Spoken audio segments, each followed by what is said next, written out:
बिस्मिल्लाहिर्रहमानिर्रहीम अस्सलाम वालेकुम नाज़रीन, आप यूट्यूब चैनल देख रहे हैं। मैं इमरान खान हूँ। छठी मरतबा वज़ीर आला खैबर पख्तूनख्वा सुहेल अफरीदी पहुँचे अपने लीडर इमरान खान से मिलने के लिए अडयाला जेल।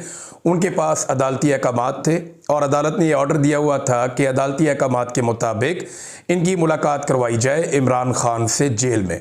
लेकिन छठी मरतबा भी अदालती अहकामात को बूटों तले रौंद दिया गया और ये फैसला किया गया कि मुलाकात नहीं करवानी। तो 6 मरतबा एक शख्स पहुंचा अदालत में। वो लगातार हर हफ्ते अदालत जा रहा है और अदालत के अलावा वो अडयाला जेल जा रहा है और लगातार जा रहा है और फैसला अदालत का लेकर जा रहा है, लेकिन इसके बावजूद उसको मिलने नहीं दिया जा रहा। तो हुज्जत तमाम हो रही है।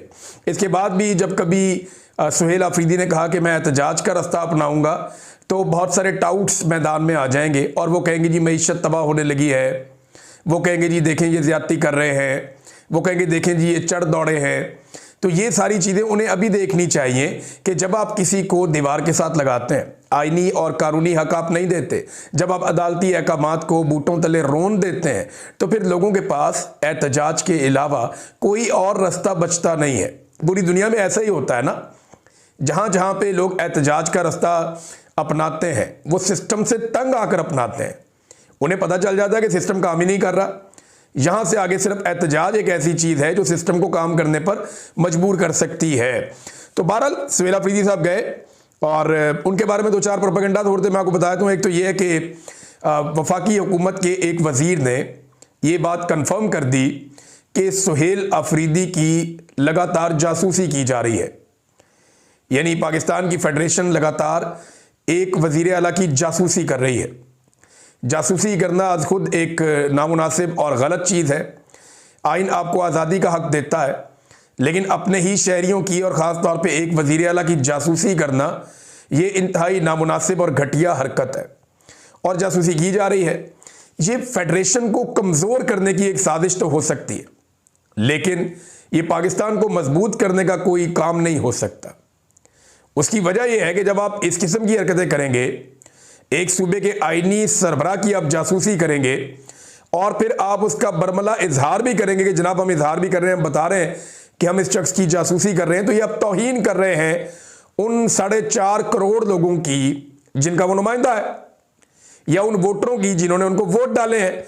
ये तो लोगों ने एतमाद किया उनके ऊपर। आप होते कौन है जासूसी करने वाले? तो पाकिस्तान को कमजोर करने की साजिश है और ये कुछ नहीं है।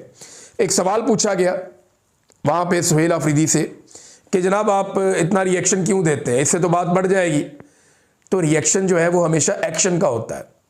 तो इस पे सुहेल अफरीदी साहब ने बड़ा अच्छा जवाब दिया। उन्होंने कहा जी देखें, फिर इसीलिए तो मैं कहता हूं कि एक्शन बंद कर दें, जो गलत एक्शन लिए जा रहे हैं उन्हें बंद कर दें ताकि हमारी जानिब से रिएक्शन ना आए। और देखिए अभी भी सुहेल अफरीदी ना थोड़ा बैक फुट पे रहकर चीज़ें कर रहे हैं, अभी भी वो मौका दे रहे हैं मौजूदा निज़ाम को कि सुधर जाओ। मिसाल के तौर पे ये जो एक FIR सुहेल अफरीदी पर करवाई गई, सुहेल अफरीदी ने उसे नो बॉल पर फुल टॉस करार दिया। उन्होंने कहा जी इन्होंने मुझे नो बॉल के ऊपर फुल टॉस दे दिया, मैं चाहूं तो इसी FIR में इनकी दुर्गत बन सकती है, क्योंकि मामला तो बड़ा सादा सादा है ना। वो कहे आओ चलो मैं तुम्हें मस्जिद दिखाता हूं चल के। वज़ीर आला FIA की टीम को ले और लेकर चला जाए वहां पे, मकामी लोगों को इकट्ठा करे और उन्हें कहो जी FIA को बताओगे यहाँ पे क्या हुआ था। FIA के अफसरान के सामने बंदे लाकर पेश करें जो बताएं जनाब कि कुत्ते वाली स्टोरी क्या थी और मसाजिद पे कब्जे वाली स्टोरी क्या थी और मकामी लोग किस वजह से एहतजाज कर रहे थे। तो ये बात का बतंगड़ बन जाएगा और बात फिर काबू से निकल जाएगी। लेकिन सुहेल अफरीदी ने कहा जी हम इसको क्वाश करना चाह रहे हैं। यानी मेरी ज़ाती राय थी कि FIA को सुहेल अफरीदी अगर बुलाते और बुला के उनको इंटरव्यू देते और उनको फंसा लेते, बांध लेते और उन्हें कहते जी ये बंदे इनके भी इंटरव्यूज़ कर लो ज़रा जाके, और कहते जनाब कि इन बंदों से भी पूछो कि इन्होंने क्या देखा और क्या हुआ, तो FIA भी फंस जाती है, हुकूमत भी फंस जाती है। लेकिन वो यहाँ पे ऐसा लगता है कि उन्होंने मौका दिया और ये जो नो बॉल पे फुल टॉस थी, इस पे शॉट लगाने से सुहेल अफरीदी साहब ने गुरेज किया। एक और बड़ी अफसोसनाक चीज़ हुई नाज़रीन, ये बहुत ही तकलीफदेह चीज़ है।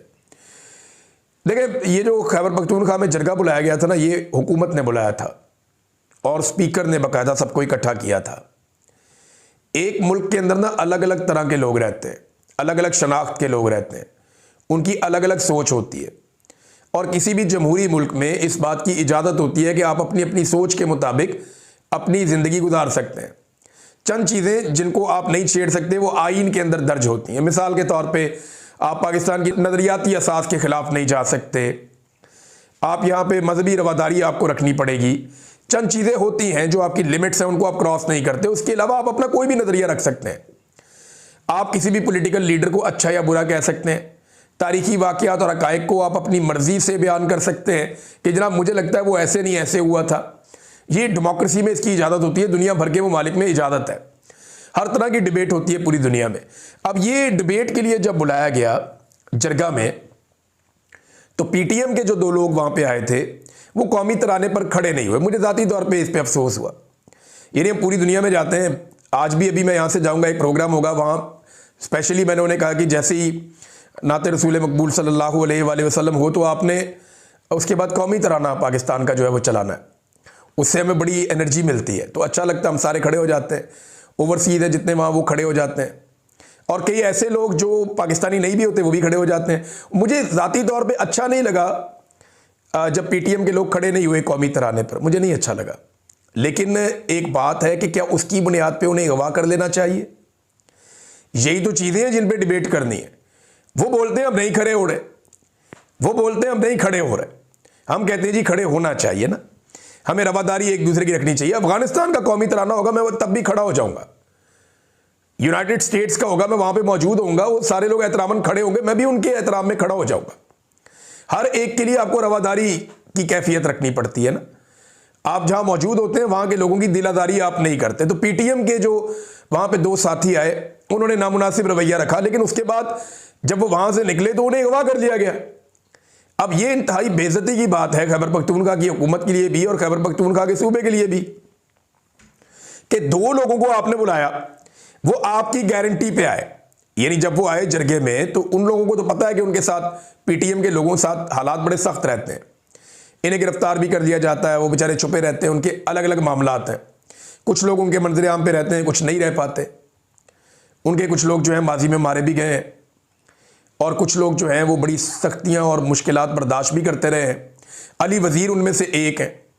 अब ये लोग जो पीटीएम के आए, ये वहां से जरगे से जब निकले तो इन्हें अगवा कर लिया गया। अब वो गायब है, उनका पता कुछ नहीं है। और ये सुहेल अफरीदी साहब ने भी कहा, गुलजफर खान साहब ने भी कहा, ये नामुनासिब रवैया है। वो हमारे मेहमान थे। देखिए, जब आप जरगे में किसी को बुलाते हैं ना, तो आप मामलात को हल करने के लिए बुलाते हैं, आप इख्तलाफात को ख़त्म करने के लिए बुलाते हैं, आप एक मुश्तरका लाएअमल बनाने के लिए बुलाते हैं। अब वो एक लाएअमल बनाने के लिए आए थे, आज नहीं तो कल वो हमारी बात पे आ जाएंगे, कुछ हम उनकी मान लेंगे, कुछ वो हमारी मान लेंगे, कुछ इंसाफ उनको फराहम कर दिया जाएगा, कुछ वो रियासत के करीब आ जाएंगे। उम्मीद तो ये रखनी चाहिए ना हमेशा, और पॉलिटिकल लोग यही करते हैं। लेकिन जिसके पास डंडा हो, ताकत हो, बंदूक हो, वो कहता है उठाओ, गायब करो, मारो, कत्ल करो। तो इस तरह तो मुल्क नहीं चलता ना, इस तरह तो डिबेट नहीं होती। पाकिस्तान में डेमोक्रेसी है, लेकिन अभी हमारे आइन में तो यही लिखा है कि पाकिस्तान में जमहूरियत है। लेकिन पाकिस्तान के वज़ीर दिफा ने तो कह दिया कल कि हमारे डीएनए में जमहूरियत नहीं है, हमारा तो कल्चर नहीं है जमहूरियत का। वो खुद ही उसने कह दिया। वो तो अब आमरीत के दाई बन चुके हैं। अपनी ज़िंदगी के इस हिस्से में ख्वाजा आसिफ साहब ने अपनी पूरी सियासत को एक दरिया को कूजे में बंद कर दिया। उन्होंने बताया कि उनके डीएनए के अंदर ही जमहूरियत नहीं।